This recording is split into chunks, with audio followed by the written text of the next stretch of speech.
Hello students, आज हम start करते हैं अपना फिजिक्स का चैप्टर नंबर 2 यानी कि force and laws of motion. अच्छा चैप्टर है, इंटरेस्टिंग चैप्टर है, ध्यान से सुनिएगा। सबसे पहले चैप्टर का नाम है हमारे force and laws of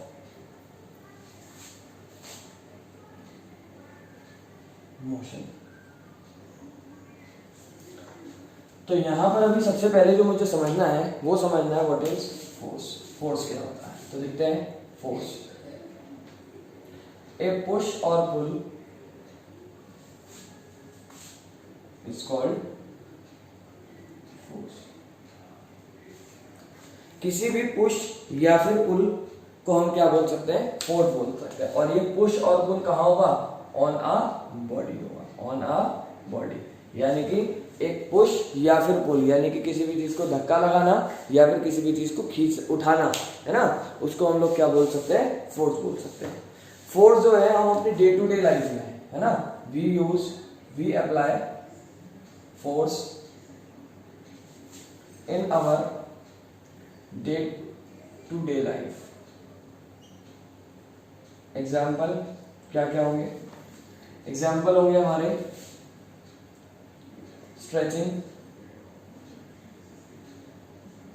pulling,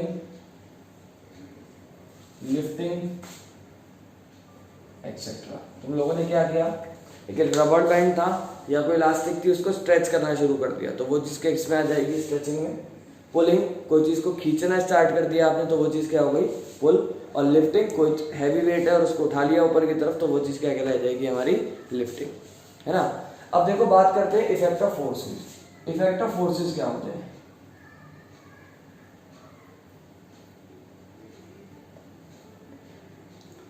देखो इफेक्ट ऑफ फोर्स की अगर मैं बात करता हूं सबसे फर्स्ट पॉइंट की, ए फोर्स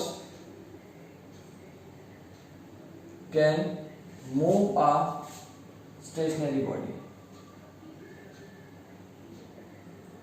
एक फोर्स क्या कर सकता है, फोर्स एक स्टेशनरी बॉडी को मूव करा सकता है। स्टेशनरी बॉडी मतलब जो बॉडी कहां पर होती है, रेस्ट में होती है। कहां पर होती है, रेस्ट में। मान लीजिए कि कोई एक खराब कार है ना, और वो रोड पर एक जगह पर रुक गई है तो आप लोगों ने क्या किया, उसके ऊपर फोर्स अप्लाई किया और फोर्स अप्लाई होने से क्या होगा, हम उसको एक जगह से दूसरी जगह पर मूव करा सकते हैं, है ना। नेक्स्ट पार्ट की बात करेंगे, ए force can stop a moving body.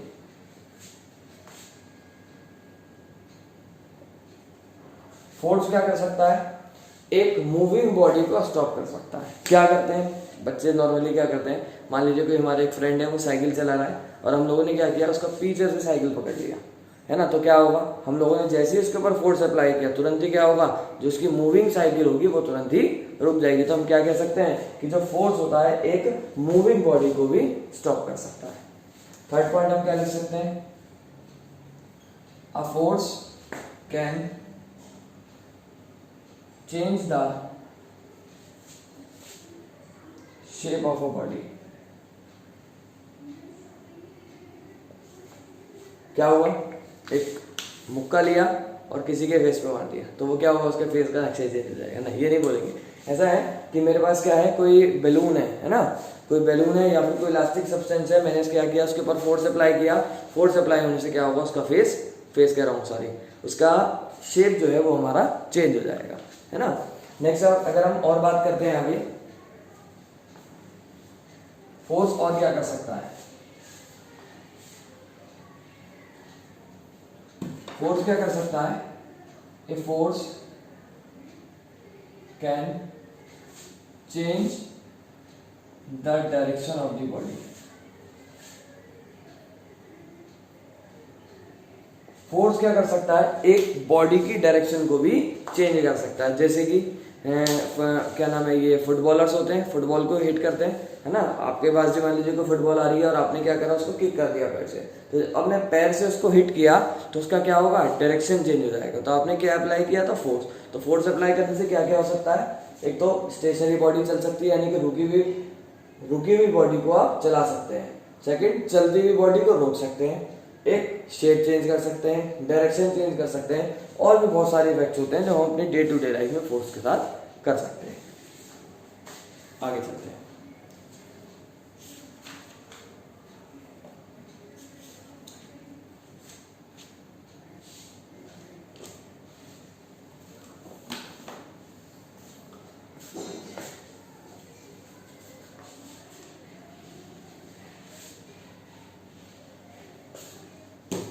देखो बच्चों इसके बाद आता है balanced and unbalanced forces.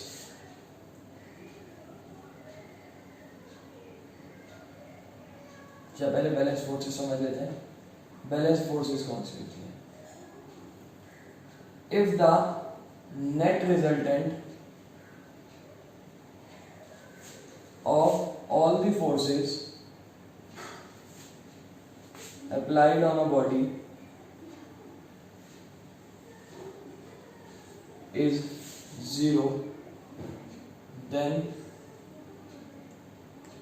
it is said to be balanced forces। है ना? क्या बोला है मैंने कि अगर रिजल्टेंट जो है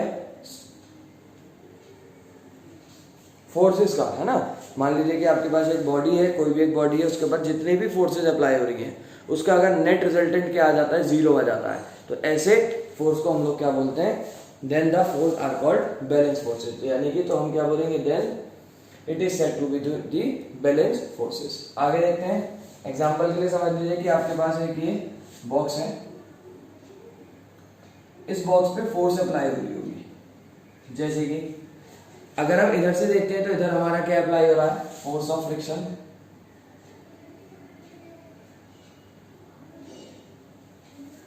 इधर अप्लाई हो रहा है हमारा फोर्स ऑफ आवर पुश।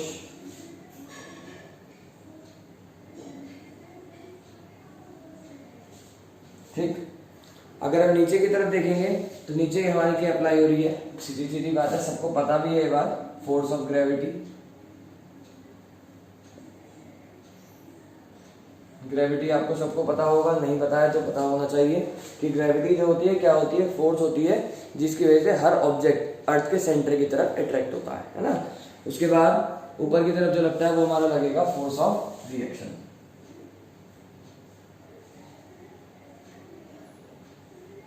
अगर इन सबका नेट रिजल्टेंट कितना आ जाता है? जीरो आ जाता है, तो जो फोर्स होती है वो कैसी कहलाई जाती है? बैलेंस्ड फोर्स कहलाई जाती है। कैसी कहलाई जाएगी? Balanced force. नोट कर लीजिए।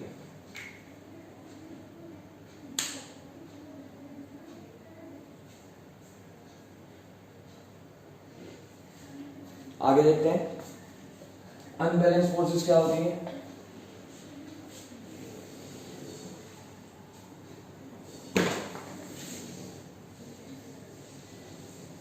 अनबैलेंस फोर्सेस क्या होती हैं? अनबैलेंस फोर्स को देखते हैं। If the resultant of all the forces applied on a body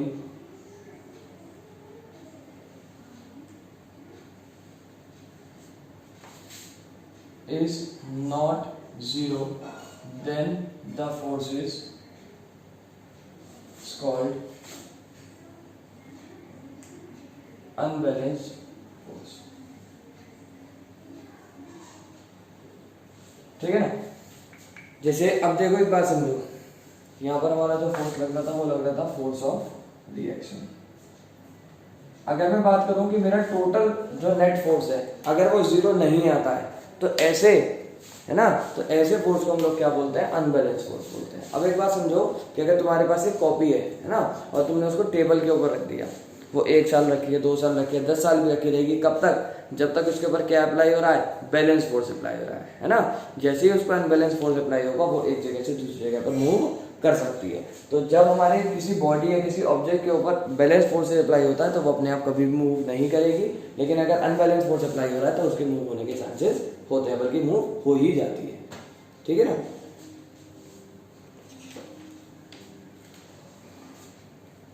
note कर लीजिए। आज इतना ही करते हैं, बाकी नेक्स्ट लेक्चर में करेंगे। Thank you.